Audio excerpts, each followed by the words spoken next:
TWR द्वारा प्रस्तुत जिंदगी की राह कार्यक्रम में आप सबन का स्वागत बा।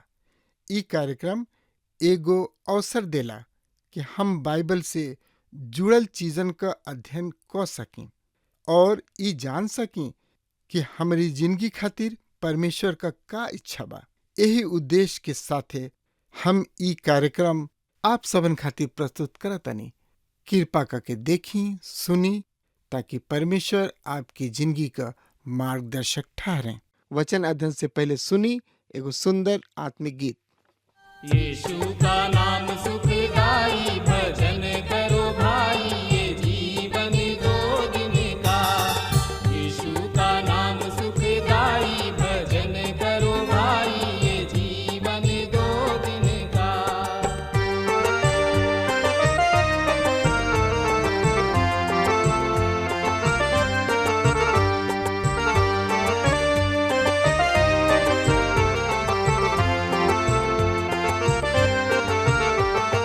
ई जिंदगी जैसे बहे बहरिया, ई जिंदगी जैसे बहे बहरिया, ई नहीं माँ उड़ी जाई, भजन करो भाई, ये जीवन दो दिन का। यीशु का नाम सुखदाई, भजन करो भाई, ये जीवन दो दिन का।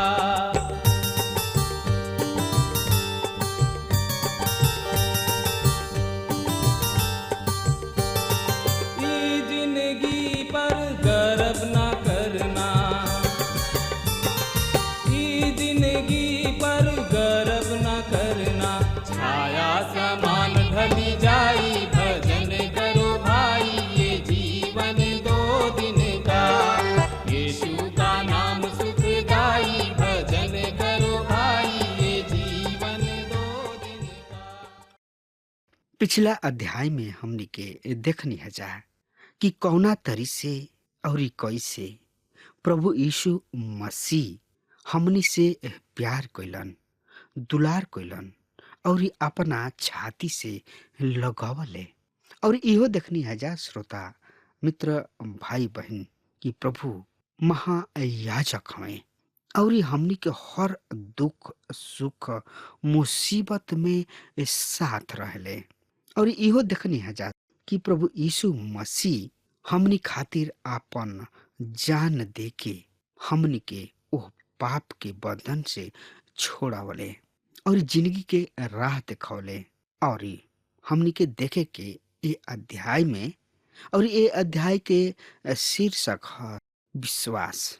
मसीह हमनी खातिर ओकरा से बढ़िया उत्तम लाभ और कर्तव्य के ले आइल बने। 11 अध्याय से 13 इब्रानी शब्द के पत्री के दूसर बड़ भाग है। अभी तक तो हम ओह पत्री में सिद्धांतिक बात के देखिना, लेकिन अब हम ओह जगह पर आ पहुंचल बानी जौन की बहुत ही व्यवहारिक बात बा। ये अध्याय के विशेष कर हमनी के विश्वास के अध्याय कही न जा।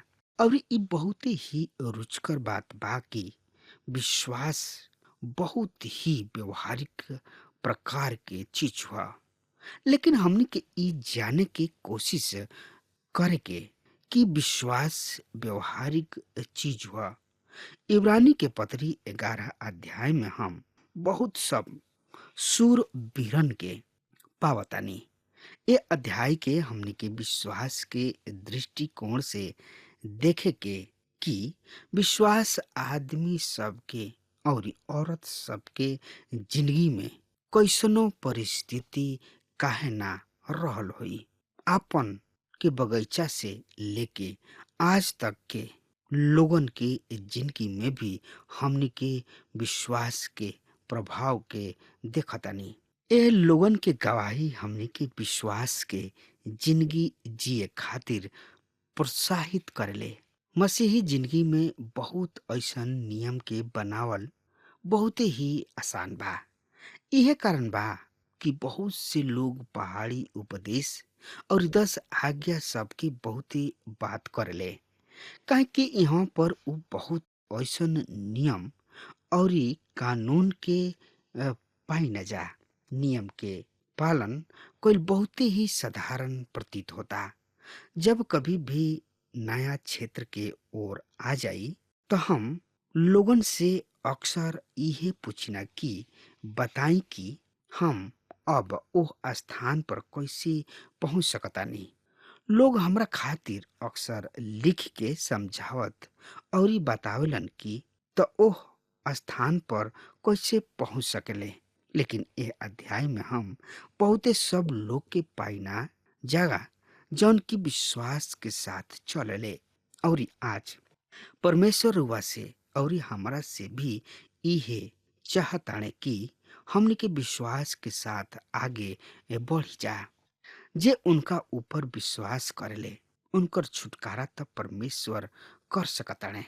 मगर जे उनका ऊपर विश्वास ना करेला ओहनी लोग के खातिर पाप से छुटकारा पावल अनहोना बा। इब्रानी के पत्री 11 अध्याय के 1 पद में हमनी के विश्वास के परिभाषा के पाई न जा। त आई एकरा बारे में और ज्यादा से ज्यादा जानकारी खातिर रुआ आपन पवित्र शास्त्र बाइबल निकाल लेनी। हाँ तो ओमे देखी इब्रानी के पत्री 11 अध्याय के 1 पद से लेके 3 पद में एह तरी से लिखल गइल बा। सुनी ध्यान से। विश्वास तो आशा कइल गइल चीजन के निश्चय है और बिना देखल चीजन के सबूत बा। यही के कारण पुरनिया लोग के निमन गवाही दिहल गइल बा।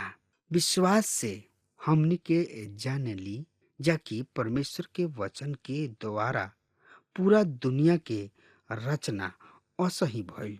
जौन कुछ लौकेला उ लौके वाली चीजन से ना बनावल गइल रहे।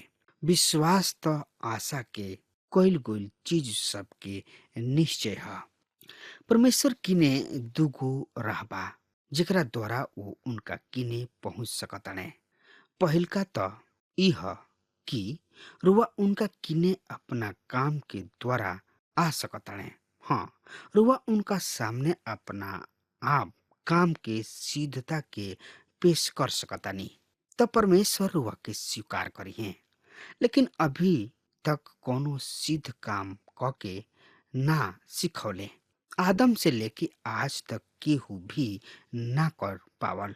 अब्राहम, दाऊद, दानियल केहू भी ना कर पावल। ऐसे एह राह से परमेश्वर किने पहुंचल असंभव नइखे। फिर भी बहुत ऐसन लोग के विश्वास के रास्ता संतुष्ट नइखे कर सकत। उ केवल वचन के तरी बात करेले। उ विश्वास के अंधकार के बात समझेले। विश्वास आशा कइल गोल चीज सबके प्रमाण है, यानी कि सबूत है, जेकर मतलब विश्वास आधार पर निर्भर करता। दूसरा लोगन के नजर में विश्वास एगो बहुत ही बड़ सेवकाई है। शैतान भी परमेश्वर पर विश्वास करेला जबकि उ विश्वासी ना है। आजकल बहुत ऐसन गलत शिक्षा उभर के आ गइल बिया जौना के संचालन शैतान करेला, यानी कि शैतान चलावेला। G.H. स्पर्जन कहलन केवल मसीह के खून ही बा जौना के द्वारा रुआ बचावल जा सकतानी। ऐसे विश्वास कोनो रहस्यमय बात ना है। ई उ चीज है जौन की प्रभु यीशु मसीह के ओर देखेला। विश्वास कोनो ऐसन चीज ना हो जौना से बढ़िया काम के साथ जोड़ल जा सके।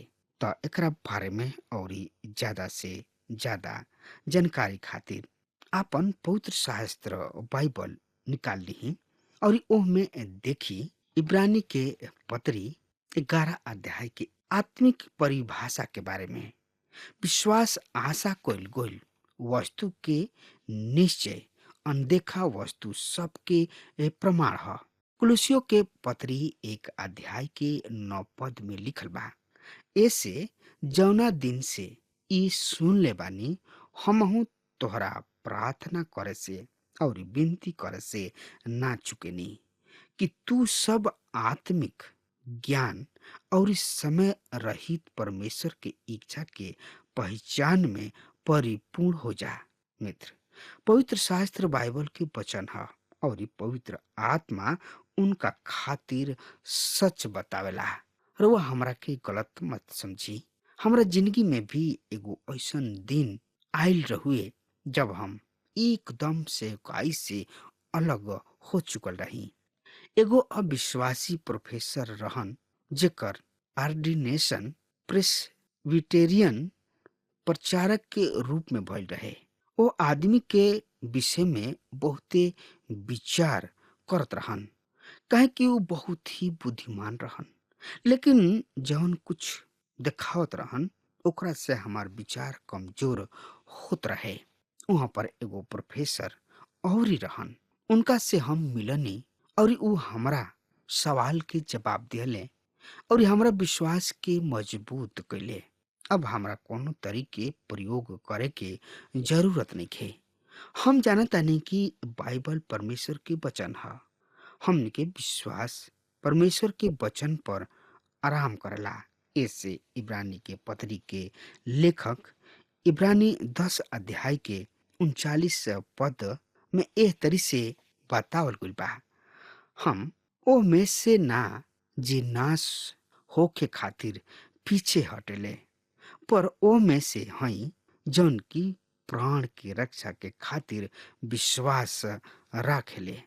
आई यही लगले पढ़े, सुने, समझे और सोचे विचारे खातिर अपना पवित्र शास्त्र बाइबल से देखल जाओ।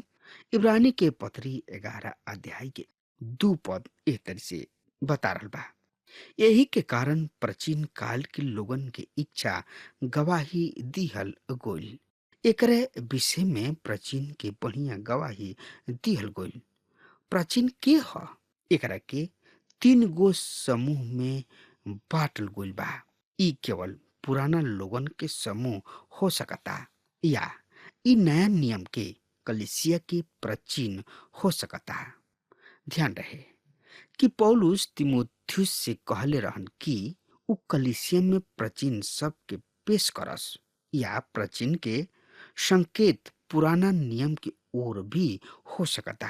और ये संत सब के इब्रानी के पत्री 1 अध्याय के 1 पद में लिखल बा, प्राचीन काल में परमेश्वर नबी सब के द्वारा पूर्वज सब से बार बार तथा अनेक प्रकार से बात कके, हाँ मित्र, नूह जहाज बनौले। ई उ विश्वास के द्वारा कइले जौना तरीके विश्वास का कुछ उनकर सपना रहे जौना के उ देखले रहले ना। परमेश्वर उनका के बहुते प्रमाण दिले, काहे कि नूह परमेश्वर के साथ कई साल तक चलत रहले। आज हमनी के समस्या ई बा कि जब हमनी के जिंदगी में कठिनाई सब आवेला और जब हमनी के परमेश्वर पर निर्भर होके के चाही, तब हमनी के ऐसा ना कर पाई न चाह। एगो अगुआ के बढ़िया जिंदगी होके के चाही, काहे कि उ बहुत ही बढ़िया लोग रहन ना, काहे कि ओहनी लोग परमेश्वर पर विश्वास कैले। हमरा समझ से अब्राहम एगो बहुत ही बढ़िया आदमी रहन। उत्पत्ति के किताब 15 अध्याय के 6 पद एह तरी से बता रहल बा, तब उ परमेश्वर पर विश्वास कैले और इनका के यहोवा परमेश्वर उनका खातिर धार्मिकता गिनले। हाँ मित्र, परमेश्वर हमनी से आज यही चाहलन कि हमनी के विश्वास के द्वारा केवल बचावल ही ना जाई जा, बल्कि विश्वास के साथ चली जा भी। परमेश्वर यही चाहलन कि हमनी के उनका इच्छा अनुसार ही जिंदगी बिताई जा। आई पढ़ लिया जाओ। इब्रानी के पत्री के 3 पद में इस तरह से लिखल बा, विश्वास से ही हमनी के जानल जाई न जा कि परमेश्वर के वचन के द्वारा समस्त सृष्टि की रचना ऐसे ही कइल गइल कि जवन कुछ देखे में आवेला उ दिखाई देवे वाला वस्तु से ना बनावल गइल रहे। ब्रह्मांड के उद्भव के बारे में 2 बात बा। पहिल का ह अंदाज और दूसर का ह प्रकाशन। विश्वास के द्वारा ही रुआ अंदाज के स्वीकार करब। विश्वास परमेश्वर के वचन पर निर्भर होला। ई बात साफ बा और ई स्पष्ट बा कि प्रभु परमेश्वर ही ब्रह्मांड के रचे वाला हमें। उहे सर्वभौम परमेश्वर हमें। उनका से बढ़ के केहू नहीं के कि हमनी के ओकर स्तुति, ओकर प्रशंसा, ओकर बड़ाई करी जा। सिर्फ प्रभु यीशु मसीह ही हमें जौन की हमनी के उधार दे सकत है। एकरा अलावा और केहू नहीं के कि हमनी के उधार दे सके। सिर्फ प्रभु यीशु मसीह ही हमें जौन की उहे हमनी के मुक्ति हमें और उहे हमनी के उधार दे सकत है। एकरा अलावा और केहू नहीं के। अगर हमार बात रुआ सुन रहल बानी त आज वे यही घड़ी प्रभु यीशु मसीह की ने आई और अपना आप के समर्पण कर दी और प्रभु से कहीं, प्रभु हमरा डूबत नैया के पतवार तू ही बन जा। हमरा नैया के खे के पार तू ही लगावा। प्रभु यीशु मसीह राउर बात मनी है और रुआ नैया के पतवार बन के पार लगा दी है। काहे कि प्रभु यीशु मसीह ही ऐसन प्रभु हमें जौन की हमनी के दुख सुख में शामिल रहले, हमनी के साथ साथ चलले, हमनी के हर चीज हर समस्या में हमनी के साथ रहले। ऐसे हमनी के जब जब भी प्रभु के पुकारब जा तो प्रभु हमनी के आवाज के सुन के हमनी के उतर देले। लेकिन ये सब कब हुई? जब हमनी के प्रभु के कहला अनुसार चलब जा तब ये सब संभव बा। अगर हमनी के प्रभु के आज्ञा के ना मानब जा, उनका राह पर ना चलब जा, उनका संगति में ना रहब जा तो हमनी के ये सब व्यर्थ बा। बस हमार यह कहनाम बा कि प्रभु यीशु मसीह के साथ रही, उनका आज्ञा के पालन करी और उनका संग रही, तब रुआ उनका से आशीषित होखब, फलब फूलब और पृथ्वी पर भर जाई। अब हमार समय खत्म हो रहा बा, तब तक खातिर रुआ हमरा के आज्ञा दी। परमेश्वर रुआ के बहुते आशीष देस। आमीन। हमके विश्वास बा कि ई कार्यक्रम आप सब खातिर फायदेमंद सिद्ध भइल हुई। अगर आप सबके लगे बाइबल से चाहे आपकी निजी जिंदगी से कोनो सवाल होके चाहे कोनो समस्या खातिर प्रार्थना करावे चाहतनी तो हमारी फोन नंबर पर जरूर संपर्क करें और आज का दिन आप खातिर सुखद बना